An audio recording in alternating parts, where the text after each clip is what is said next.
और इन दोनों चीजों को कराने से गो हत्या होती रहे, जीव हत्या होती रहे, बच्चों की हत्या होती रहे, माने क्या है, हिंसा बढ़ती रहे।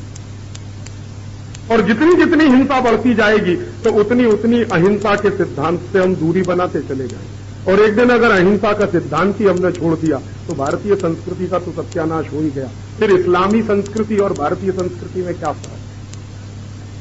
फिर इस्लामी के साथ क्रिश्चियन संस्कृति और भारतीय संस्कृति में क्या फर्क? यही तो फर्क है जो सबसे बड़ा है कि हम अहिंसा में मानते हैं, वो हिंसा में मानते हैं। हम जीव जगत के कल्याण की बात करते हैं, वो सिर्फ मनुष्य जगत के कल्याण की बात करते हैं। तो षड्यंत्र क्या है? षड्यंत्र ये है कि इस भारतीय संस्कृति का सत्यानाश करो, इसका खात्मा करो। और ये षड्यंत्र 1000 साल से चल रहा है। महमूद गजनवी ने एक तरीके से चलाया, अंग्रेजों ने इसको दूसरे तरीके से चलाया और अब हमारी सरकार इसको एक तीसरे तरीके से चलाए। और अगर हमको ये समझ में आ जाए कि ये षड्यंत्र किन किन तरीकों से चलाया जा रहा है, तब इससे लड़ने की बात भी समझ में आने लगी। तो सबसे बड़ी बात जो समझ में आ रही है कि ये भारतीय संस्कृति को बर्बाद करने के लिए किया जाने वाला षड्यंत्र है। उनका इंटरेस्ट क्या है भारतीय संस्कृति को बर्बाद करने का? वो चाहते हैं कि पूरी दुनिया ईसाई हो जाए। अभी 2 साल पहले पोप ने एक भाषण दिया था श्रीलंका में, तो उसमें उसने कहा कि 21वीं शताब्दी में हमारा सपना है कि सारी दुनिया में ईसाइयत का झंडा फहराया जाए। ये उनका सपना। तो उसी सपने के आधार पर वो काम करते, उसी सपने के आधार पर वो सारी प्लानिंग करते।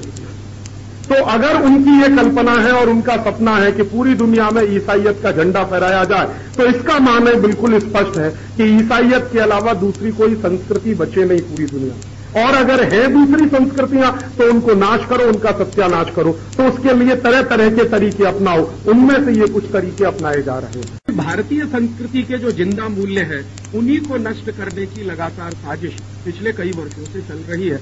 भारतीय संस्कृति का जो सबसे गहरा मूल्य मेरे समझ में आया है पिछले 10 वर्षों में, वो अहिंसा का और बहुत सनातन है। और बहुत सनातन है। क्यों सनातन है? मैंने मेरे बचपन से सीखा इसको। मेरी मां को मैंने कई बार देखा, जब वो झाड़ू लगाती थी घर की सफाई करने के लिए, तो वो इसका ध्यान रखती थी कि कोई चींटी झाड़ू के नीचे ना आए। एक बार मेरी मां को मैंने कहा कि तुम ऐसा क्यों करती हो? चींटी अगर मर जाती है तो क्या फर्क पड़ता? तो उसने कहा पाप लगता। मैंने फिर मेरी मां से इससे ज्यादा पूछने की कोशिश की कि ये पाप क्या होता है, पुण्य क्या होता है। तो उसकी जितनी समझ थी उसने मुझे बताया। लेकिन आज मेरी समझ जो बनी है तो कुछ इस तरह की है कि चींटी को हम इसलिए नहीं मारते कि पाप लगता है। उससे भी गहरी एक दूसरी बात है। हम सब हिंदू लोग पुनर्जन्म में विश्वास करते हैं। मैंने हिंदुस्तान पूरा देखा और हिंदुस्तान में रहने वाले जो भी लोग हैं, जो भारतीय संस्कृति को मानते हैं, जो सनातनता में विश्वास करते हैं, मैंने उनसे एक ही बात पूछी है कि आप मुझे कोई एक ऐसा मूल्य बताओ जो कहीं विदेश में माना नहीं जाता। तो जो पढ़े लिखे लोग हैं, जो समझते हैं विदेश को और भारत को, वो कहते हैं कि राजीव भाई, पुनर्जन्म किसी दूसरे देश में नहीं माना जाता। अमेरिका में और यूरोप में पुनर्जन्म नहीं मानते। माने ये क्रिश्चियनिटी और इस्लाम में पुनर्जन्म की कल्पना नहीं है। ये जो क्रिश्चियन धर्म है और ये जो इस्लाम धर्म है, इन दोनों धर्मों में पुनर्जन्म की कोई कल्पना नहीं है। दुनिया में एक ही धर्म है, हिंदू धर्म, जिसमें पुनर्जन्म की कल्पना है। और एक जन्म की नहीं, करोड़ों करोड़ों जन्म की कल्पना। तो हम चूंकि पुनर्जन्म की कल्पना में विश्वास करते हैं, इसका अर्थ क्या हुआ? इसका अर्थ यह हुआ कि हमें मालूम है कि आज हम मनुष्य हैं, कल चींटी भी हो सकते हैं, परसों बिल्ली भी हो सकते हैं, सांप भी हो सकते हैं, केचुआ भी हो सकते हैं, कुछ भी हो सकते हैं। ईश्वर ने हमको ये मनुष्य जन्म दिया, हमारा सद्भाग्य। लेकिन योनियां तो बहुत सारी हैं, करोड़ों योनियां हैं। हमें उनमें से किसी दूसरे में भी जन्म मिल सकता है। तो हो सकता है पुनर्जन्म में हम कभी चींटी रहे हों, या अगले जन्म में हम चींटी हो जाएं। तो अभी हमने अगर चींटी को मारा तो अपने किसी भाईबंध को ही तो मार दिया। वो किसी जन्म में मनुष्य भी हो सकती थी ना। आज वो चींटी है, कभी किसी जन्म में मनुष्य हो सकती थी। या आज वो चींटी है, अगले जन्म में वो कुछ और हो जाएगी। आज हम मनुष्य हैं, अगले जन्म में हम चींटी हो जाएंगे। इसका माने चींटी का हमारा कुछ नजदीकी रिश्ता है और वो पुनर्जन्म से जुड़ता। तो इसलिए हमने मान लिया कि चींटी को नहीं मारना, उससे हिंसा हो जाएगी, पाप हो जाएगा। और वो पाप क्या हो जाएगा कि हमने अपनी ही जैसी आत्मा की हिंसा करी। और हम तो ये मानने वाले हैं ना कि चींटी में भी आत्मा है, हम में भी आत्मा है। आत्मा दोनों की बराबर जैसी है, शरीर दोनों का अलग हो सकता है। भगवान तो हर जगह यही कहते हैं कि आत्मा सब में एक जैसी है, तो उसमें भी आत्मा है, हम में भी आत्मा है। सब में अगर आत्मा है तो हम तो किसी को मार नहीं सकते, सब हमारे सहकर्मी हो सकते हैं। और शायद हम किसी को मार नहीं सकते, इसलिए हिंदुस्तान के इस हिंदू धर्म में जीव जगत के कल्याण की बात कही है, सिर्फ मनुष्य जगत के कल्याण की बात नहीं, पूरा जीव जगत का कल्याण है।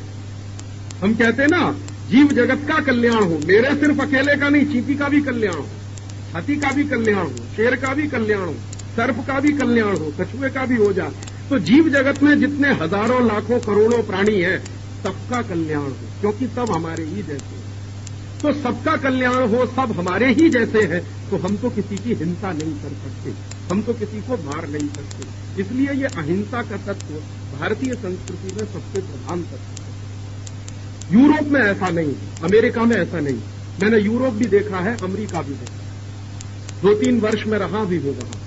मैंने वहां के लोगों को भयंकर हिंसा करते हुए देखा, क्योंकि उनके मन में इस बात की कोई कल्पना नहीं है कि तुमको ये जन्म मिला है तो अगला जन्म भी मिलने वाला है। यहां जो धर्म सिखाया जाता है, जैसे इस्लाम और क्रिश्चियनिटी, उन दोनों धर्मों में उनको ये सिखाया जाता है कि कल्याण हो मनुष्य जगत का, जीव जगत का नहीं। और उसकी व्यवस्था में मनुष्य को प्रधान माना जाता, बाकी जीव जगत उसमें गौण हो जाता। तो मनुष्य प्रधान है, बाकी जीव जगत गौण है, तो वो गाय काट के भी खा लेते हैं, बैल काट के भी खा लेते हैं, घोड़े का मांस भी खा लेते हैं, सुअर का मांस भी खा लेते हैं वो लोग, तो कुत्ते का मांस भी खा लेते हैं बहुत सारे। हाँ, यूरोप में कुत्तों का मांस खा लेते हैं, गाय बैल बकरी का तो खाते ही हैं, कुत्तों का भी मांस खा लेते हैं। उनको कुछ लगता ही नहीं है, उनको नहीं लगता कि मैं जो मांस खा रहा हूं वो मेरे ही जैसे किसी भाई का। परेशान मत होइए, वो आपको कोई नुकसान नहीं करेगा।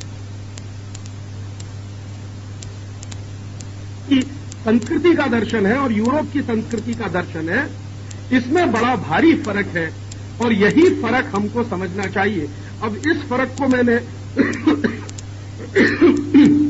बताने की इसलिए कोशिश की कि अब मैं जो मूल विषय पर आ रहा हूं, गर्भपात पर या गो हत्या के सवाल पर, वो यहां से जुड़ता कि हमारे यहां गो हत्या क्यों नहीं हो सकती, यूरोप में क्यों हो सकती है। क्योंकि हमने तो माना है कि गाय में भी आत्मा है, हम में भी आत्मा है, इसलिए तो हम उसको मार नहीं सकते।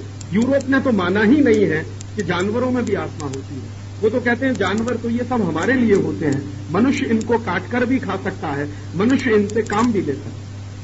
तो इस्लाम ने ये सिखाया, ईसाईयत ने ये सिखाया, हमारे हिंदू धर्म ने हमको कुछ दूसरी बात सिखाई। जैसी बात उनको सिखाई गई वैसा उन्होंने आचरण करना शुरू कर दिया और उस आचरण के तहत लाखों लाखों गाय मारकर कत्ल किया जाता है। हॉलैंड में गाय का मांस खाया जाता है, ब्रिटेन में भी गाय का मांस खाया जाता है।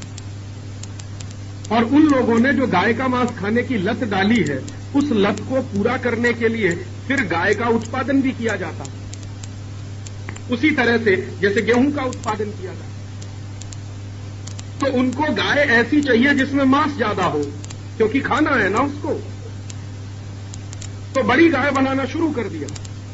देखते हैं ना आप, डच गाय आपने देखी होंगी, ब्रिटेन की गाय देखी होंगी, या होलिस्टियन गाय की जो आप कल्पना करते हैं, वो हमारी गऊ जैसी तो नहीं है ना, उससे बहुत अलग है।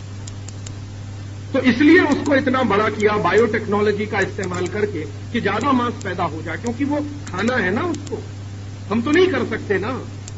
हमारे लिए तो वो पूज्य है, तो हमारे लिए उसके मांस का तो कोई महत्व ही नहीं है। तो ये चिंतन में नहीं आया हमारे, उनके चिंतन में लगातार यही आता। और फिर दुर्भाग्य हम सबका क्या हुआ कि जो गाय का मांस खाने वाले हैं वो हिंदुस्तान में आ गए 16वीं 17वीं शताब्दी। डच लोग हिंदुस्तान में आ गए, पुर्तगाली हिंदुस्तान में आ गए, स्पेनिश लोग हिंदुस्तान में आ गए, अंग्रेज हिंदुस्तान में आ गए। तो वो जो कुछ विकृति उनके समाज में थी उसको साथ लेकर